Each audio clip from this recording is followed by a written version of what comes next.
and thank you for taking an interest in our exciting mission, which we hope you'll want to be a part of. I'm Danielle, and I'm one of the founders of Glamorgannwg, along with Lloyd, Vanessa and Mark, who is also trustee of the Cymru Community Trust, offering our people and Micronation legal protection. We are a group of free-thinking people who class ourselves as Indigenous to the land, and we stand under natural law, which is also known as universal law. We are currently in the process of establishing ourselves as a micronation, thereby creating our own jurisdiction outside of the UK system, and we are working towards international recognition to officially establish this status. In this video, I will look at where we are now, and our future goals, plans and potentials.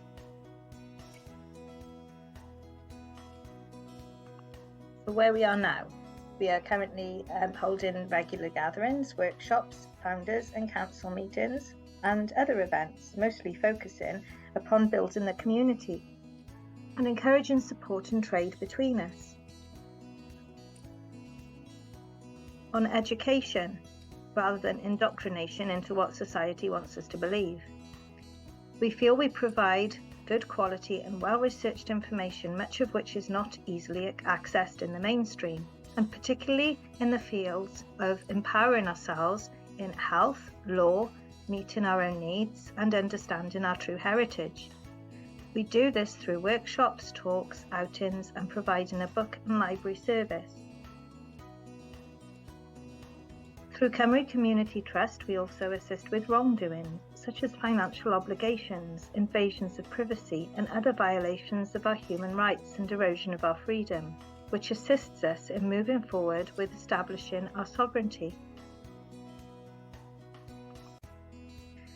Researching and advancing our micronation status, including trialling services and documentation, and lots of admin work such as networking and correspondence too.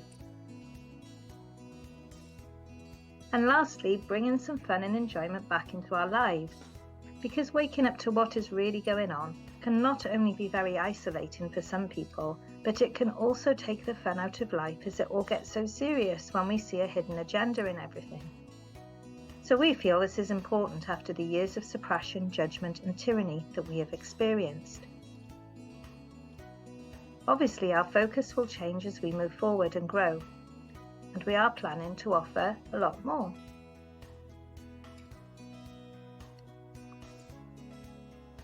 So taking into account our current situation and objectives, here are some goals we think we can accomplish in the shorter term.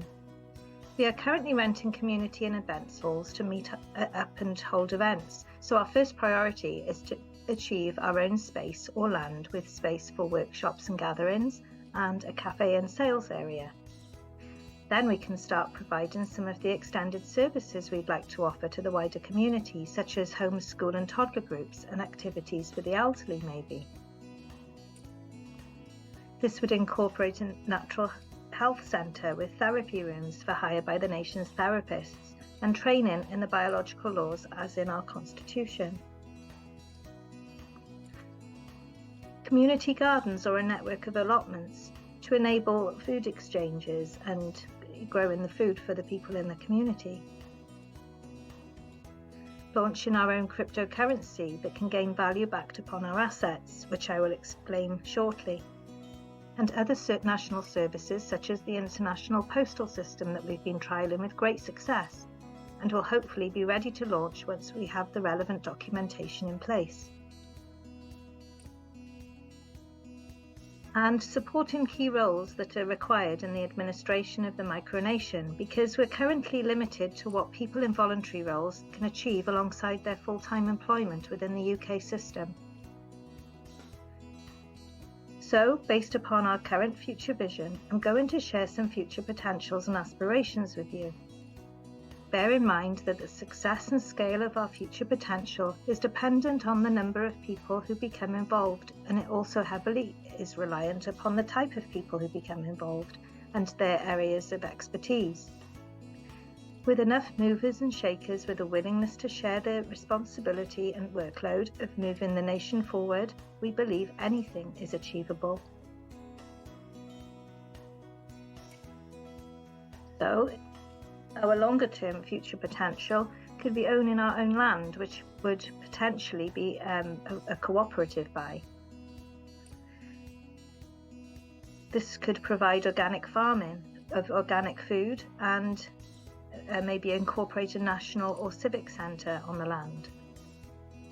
It would also include a natural health retreat centre for more intensive residential health and wellbeing care, a bit like a natural hospital. And this could also provide more intensive therapy training, particularly with the biological laws as its foundation. It could provide residential opportunities for the elderly, and daycare and educational provisions for all ages. And of course, a longer-term potential is the attainment of official recognition of our Indigenous status and nation, which could bring exemption from UK statutes and laws as we completely step out of the system, with also diplomatic immunity for nation officials. Now, these may sound like a big dream, but one thing I know for sure is when the right people come together with a passion for a shared purpose, anything can happen. And that is the reason I believe we've achieved so much in such a short space of time. And here are some other ways in which our small micronation could cause ripples and literally help to change the world for the better, especially when numbers increase and we create a network with other micronations.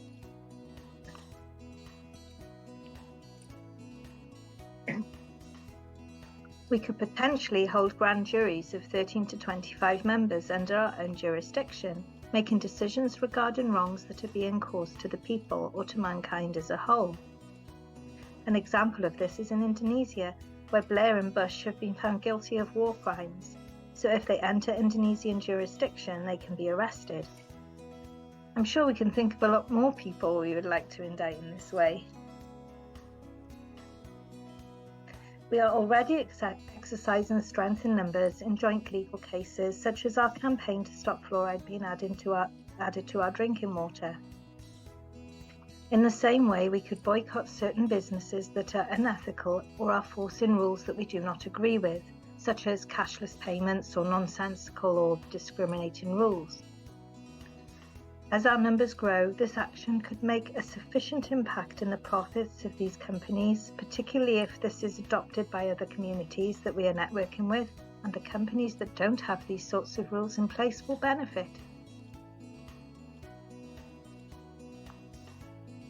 We can redirect our combined resources to a common cause.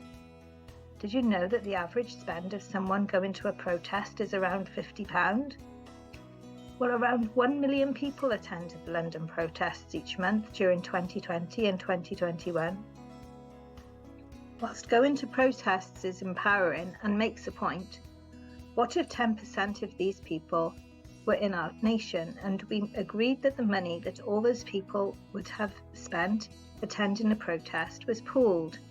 We could raise £5 million. That is potentially enough to buy up to 1,000 acres of land.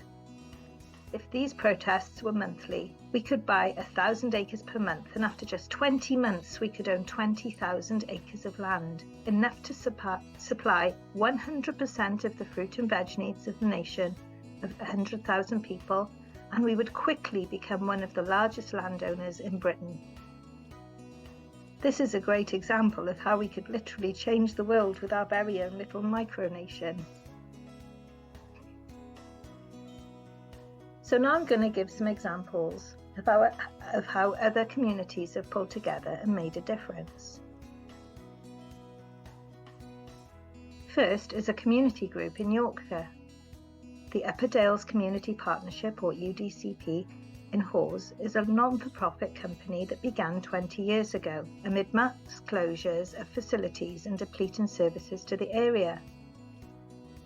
The closure of the Hawes petrol station would have meant a 36-mile round trip to the nearest petrol station, but UDCP obtained a lease to provide a 24-hour self-service facility.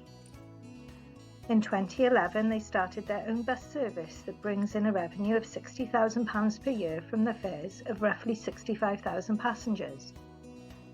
The library at Hawes is open 5 days a week and is another facility run by UDCP.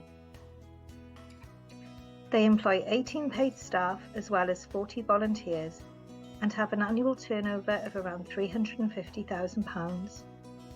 They have also attained the post office and built a one-stop shop community centre.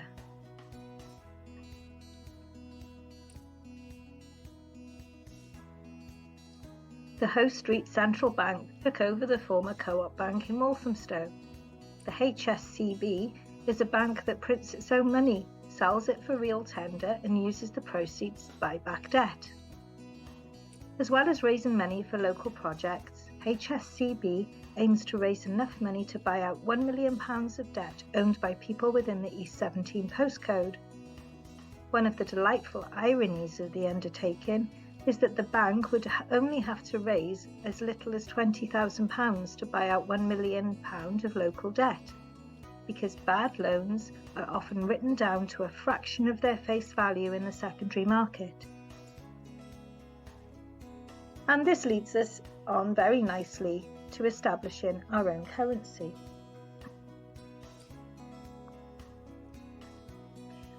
So technology is getting an increasingly bad reputation, particularly among the free thinkers of the world, due to issues with security, privacy and control. However, we cannot escape the technological world that we live in, and as we have a solution-based approach, we are researching ways in which we can use the technology available to our advantage in assisting us in our mission, both on a personal and national level. Before I continue, I'd just like to make you aware of Lloyd's expertise in this area. He has extensive working experience with cryptocurrency, blockchain, and decentralized storage development. And it is through this experience that he is developing innovative ways of moving our micronation forward to a future that not only brings back tradition and values, but makes good use of the technology that is available to us in the best possible way. In this way, we are utilising technology rather than avoiding it and turning away from it with fear, as many tend to do. So, leading on from the previous community success of the Hoe Street Bank, I will first look at cryptocurrency. Cryptocurrency is basically electronic tokens that have a value either because it is backed on something tangible like gold or assets, or has a perceived value based on demand. And there are many different types of cryptocurrencies, just as there are different currencies in the world. I'll just explain a few basics. Cryptocurrency is not as complicated as you might think, and we hold regular workshops and offer assistance. It can be very quick to use and very inexpensive, and you remain in complete control. It is highly secure and no one, government agency or otherwise, can access those assets. Some crypto is highly speculative, like Bitcoin, but some is backed on assets such as gold, known as stablecoins. Although some crypto, like Bitcoin, seems manipulated, there are many others, and Lloyd regards crypto as one of the best ways to keep financial freedom, control, and the potential of anonymity too.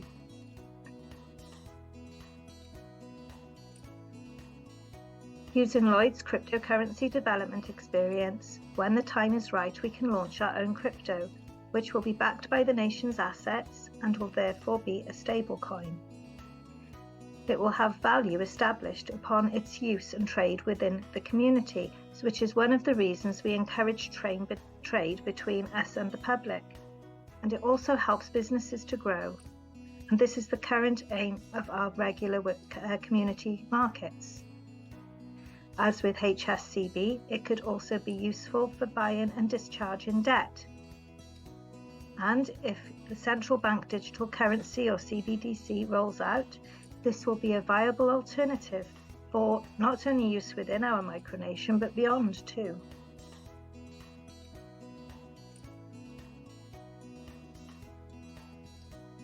So blockchain is what makes cryptocurrencies work. It's a list of transactions that is highly distributed, so it cannot be taken down by authorities and is therefore very secure. So blockchain can have many uses in the administration of a nation, which Lloyd intends to use and explore, including supply chain monitoring, using escrow, which is a deposit of funds that is released dependent upon certain conditions being met, and creating permanent records. And this includes networking with others. And here is a preview of something that is currently under development.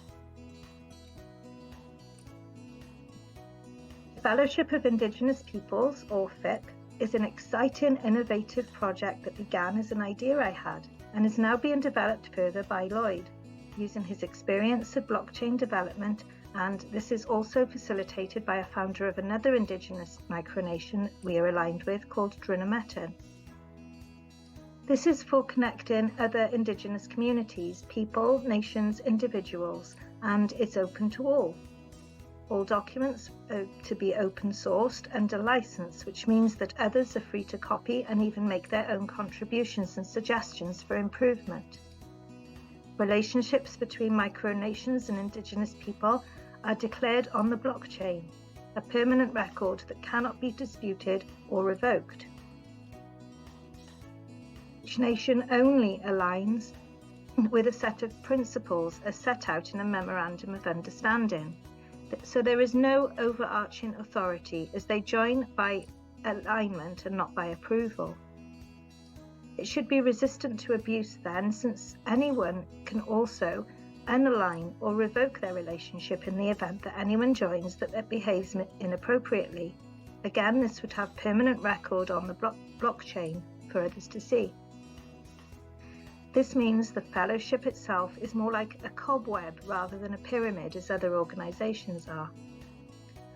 So this is a really innovative concept that we are very excited about. And you can have a little look on the website at www.fip.earth.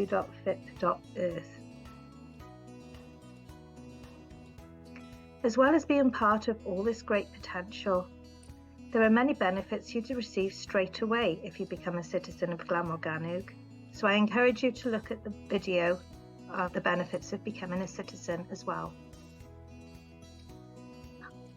If you want to know more, please get in touch through our website or come along to one of our community market and gathering days or Wednesday workshops, which will be detailed on our website and in our Telegram channel and Facebook group, the links for which are on the first page of our website. We look forward to welcoming you. Thanks for watching.